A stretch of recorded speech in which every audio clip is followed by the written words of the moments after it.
Is the XUV packing enough to make you sit up and take notice? The answer to that question is yes. But what may also have you sitting up and taking notice is the XUV300's pricing. Because well packaged as it is, it's also asking for more money. A lot more than Tata's Nexon and a little more than the Ford EcoSport. So for that added cost, are you getting a car that's doing their job better than them? Or is Mahindra just being really optimistic and ambitious here? Well, the SUV ambitions are certainly on point in the looks department. Not only is it the widest car here with the longest wheelbase, it also has a design that walks the SUV talk. Look at the Nexon and the EcoSport and the word crossover springs to mind. Not here. With a more squared-off design and boxy styling, the XUV300 looks more traditional. It's also a little more in your face with that epic set of 17-inch wheels, the DRLs that stretch all the way into the bumper and, well, unusually sized tail lamps. Slightly awkward, sure, but not ungainly. But you can't help but look at the rear and think, that looks familiar. The Nexon certainly comes across as the more polarizing design here, but is quite likable. It looks snazzy with this dual-tone color option, and the wheels may be a size smaller than the XUVs, but get a wacky design to complement the Nexon's unconventional styling. In comparison, the EcoSport looks like it's in it for the long run. The styling isn't as out there as it is with the other two, but it's a design that'll age quite well. A cherry on top is the spare wheel at the back, which is a major draw for buyers in this space. So in one way or another, they've all got the SUV look right. But with petrol SUVs, you want them to be as easy to drive in the city as a hatchback. So how do they balance vanity with usability? In the city, the Tata Nexon Petrol MT is off to a good start, and that's not because this is the best car here to drive, but because Tata took feedback in the right spirit. Because at the first drive of this very car, we found that the low-speed performance was a little too jerky. It was very sluggish and borderline unusable. They fixed that, so right now the low-speed performance is usable inside the city up until the point where you get to 1500 revs, where the revs build up a lot more quickly and you get a nice and quick surge of performance. So when you're driving in moving traffic, say 40 to 50 kilometers an hour, the Tata Nexon presents no issues as a city car. Where you will find some issues though is at crawl speeds when you're driving under say 30 kilometers an hour. Because in the city, the on and off throttle response, because of the erratic fueling, it feels jerky. It's not all that smooth. So what happens is it does get a little bit annoying, and even if you stick to the same gear, you keep getting this annoying little head nod through traffic. It's a little bit of an issue, but it is something you'll have to bear in mind. And even when you decide to throttle out a little hard from a standstill, what happens is instead of you getting consistent surge of performance as the revs rise, you're getting the performance not in a linear curve but little pellets and bits. That is where you find a little bit of an issue in the Tata Nexon's low-speed performance. One way to fix this is to switch to Eco mode instead of City or Sport. But Eco drops power quite severely, to the extent that you find yourself riding the clutch to make it climb speed breakers from a standstill. So while the other two modes don't have the smoothest power delivery, Eco mode offers too little, making it less than ideal even for in-city usage. Don't even think about using this mode on inclines.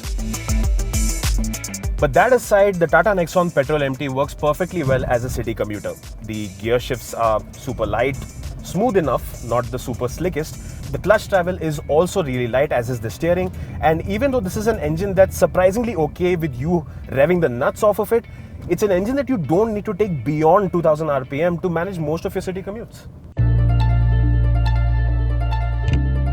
What you pick up on first inside the Ford EcoSport Petrol is the engine note, and it's sort of bittersweet in that aspect. Because the noise insulation in here is actually better than it is in the Tata Nexon. So road noise, tire noise, even ambient noises in general, this just insulates you from them better, which is awesome. But that also makes you sort of focus more on the engine note that comes in to the cabin. So it's not a bad note, but if you like your cabins absolutely quiet, this is something you'll have to bear in mind. But that aside, the Ford EcoSport works fantastically as a city drive. The power delivery is pure and progressive, there's ample low rev torque so you can upshift quite early, and you can hold on to higher gears at lower speeds for longer as well. It also pulls better from low speeds in high gears, and on and off throttle responses, they're far smoother than they are in the Nexon. Being the only naturally aspirated engine in this comparison, it also doesn't face issues with lag like the other two will. But in the city or out on the highway, the XUV300 comes across as simply the best car to drive.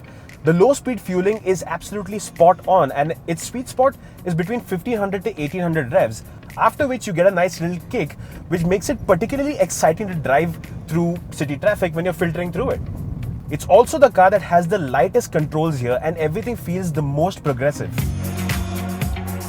Most importantly, this doesn't just feel like it's the punchiest car here, it actually is, and that really adds to its credentials when you're going for low-speed or high-speed overtakes. This doesn't just hold true for the city but also on the highway. The motor is more free revving than the others, so you can get it on the boil with a lot more ease. Even in the in-gear acceleration tests, the XUV300 was over 2 seconds quicker than the other two, from 30 to 80 km an hour, and from 40 to 100 km an hour it was up to 5 seconds quicker. That's a lot, and that bears fruit even on highway road trips. Yes, all of them work quite well for weekend intercity drives, but when truckers, inclines or truckers on inclines put up a challenge, it's the XUV300 that feels the most relaxed while dealing with them. That's also what makes it very enjoyable when you go corner carving, because you can more or less just leave it in third or fourth gear and swoop into corners and throttle out of them, and it feels completely flat, borderline sedan-like at the time. So when you combine the borderline sedan-like dynamics, the immediacy of the throttle response, you get a car that's actually very good fun to drive, and you even get a novelty item in the form of the steering modes, but honestly you're just better off leaving it in comfort or normal. When you put it in sport mode, like I do right now, it just weighs up the steering artificially but doesn't make it any quicker for turn-ins. So you're adding an inconvenience without any benefits when it comes to actually make it more engaging to drive. But then you face a harsh reality that all this excitement comes at a cost, because the XUV300 was the least fuel efficient car in our road tests. In city or on the highway, the XUV300 is thirstier than the others by a significant margin. So it does become a case of no good deed goes unpunished. The EcoSport ranks a close second when it comes to the fun to drive bit and balances it out with better fuel efficiency than the Mahindra. The Nexon isn't an enthusiast pleaser since the throttle response isn't as quick, the gearbox just isn't as slick, and there's a fair amount of body roll. But as a commuter, it rewards you with the best fuel efficiency here. The Nexon also offers decent ride quality and takes bad roads on with poise. Low-speed bumps can be felt inside the cabin, but it rarely crashes through anything and settles quickly even after uneven sections. The only grouse here is that the suspension feels more sensitive to surface changes. You can always feel them in the cabin as vibrations through the floorboard. Swap through our roads that shuffle between tar, concrete and paver blocks in a matter of seconds, and that can get a little annoying. The EcoSport insulates you better from minor surface changes but does take longer to settle after sharper bumps. Undulations are felt more easily in the cabin at low speeds, so while the Nexon will give you some rumbling, the EcoSport sends jolts into the cabin more easily and takes longer to recover. Here, the XUV300 strikes the best balance, settling immediately after speed breakers or rough patches. Larger potholes can be heard in the cabin, but the car doesn't lose composure even with 4 on board. Where it disappoints the 4 passengers though is rear seat comfort. It's not so much an issue of cabin space. 2 6-footers can sit one behind the other in all 3, but the XUV's rear seat base offers very poor under-thigh support and you sit almost knees up, something we'd consider decent enough in the 3rd row of a 7-seater SUV, but not in the 2nd row of a 5-seater. The EcoSport does better here, offering better rear seat comfort, and you also feel like you're sitting higher up here than in the others, so it's not just a driver who enjoys the SUV-like experience. However, you do feel hemmed in this cabin, not just because of the black interior, but because the rear shoulder room is well over 100mm less than it is in the other two. So the space is usable, but you just don't get that sense of space.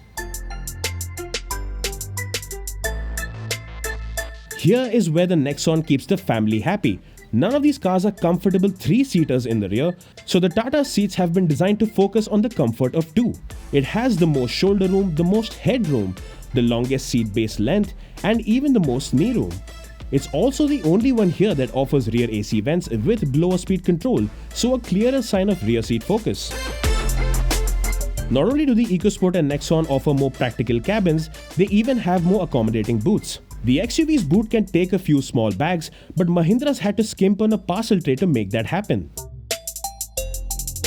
But where the little Mahindra redeems itself is by offering a super expansive features list. Unique highlights include dual zone climate control, heated wing mirrors, steering modes, adjustable headrests for all occupants including the rear middle passenger, a tire position indicator, and vanity mirrors with illumination for both front occupants. The XUV300 also feels like it has the richest cabin of all three, and you do feel like you're getting your money's worth in here. The quality of the plastics on the dashboard, the fine stitches of the leather upholstery, and the tactility of these buttons, it just showers you with this sense of opulence and snob value that nothing else in the segment has ever offered before. Yes, better than even the EcoSport, which certainly doesn't fail to deliver a premium experience itself. Like the XUV300, it too offers a sunroof, leatherette upholstery, auto-dimming IRVM, and cruise control. Additionally, while all the cars offer touchscreen infotainment systems with Android Auto and Apple CarPlay connectivity, we found the UI of the Fords to be the best one to look at and operate. The Nexon's touchscreen unfortunately does have issues with lag, but it does redeem itself with that brilliant 8-speaker sound system and the simple fact that you can have all the features the Nexon has to offer in the top spec model at the same price as a mid-range EcoSport or XUV. The Nexon simply lives and breathes bang for buck. That said, the EcoSport and XUV do give you that bit extra when it comes to features, including but not limited to safety tech. The Nexon offers up to 2 airbags, the EcoSport 6, while the XUV300 offers up to 7. The Mahindra also gets all-wheel disc brakes, a 3-point seatbelt for the middle occupant as well, front parking sensors, and shares features like stability control, traction control, auto headlamps and wipers, and hill start assist with the EcoSport. So let's tackle that first question first. Is the XUV300 doing a better job as a sub-4 meter SUV than the other two? Well, in some ways it does, but as an overall package, no it doesn't. The Tata Nexon still comes across as the best pick as a family-centric SUV. It has the comfiest rear seat experience, is the cheapest to run as a daily drive because of just how efficient it is, and the value for money proposition of this is simply too difficult to beat. The Ford EcoSport 2 offers a better rear seat experience than the XUV300. It also has a more practical boot, and it betters the Nexon when it comes to drivability and interior quality. Also, when you look at the lower variants, you find out that this offers good value throughout the variants, making this the most balanced pick of all three SUVs. So then, has Mahindra been too ambitious with the pricing of the XUV300? Well, let's think about that for a second, because this is now replacing the EcoSport as the punchiest and most exciting car to drive in the segment. It's also the best in terms of overall drivability, full stop. And then there's that supremely rich feeling interior and fantastically loaded feature packaging that makes this feel like something that belongs in a segment above. And that's what the XUV300 is. It's an alternative that's punching above its weight. Think of this as a chop-sized SsangYong Tivoli, if you will. If you were looking for a compact SUV that you'd primarily be driving yourself and occasionally ferrying a small family, which means the impetus isn't as much on the rear seat experience as it is on everything else, then you're probably better off buying this fully loaded rather than paying more for a less equipped version of a segment above SUV. So I ask again, has Mahindra been ambitious with the pricing of the XUV300? Yes, they have, but it also does a lot to earn that ambition.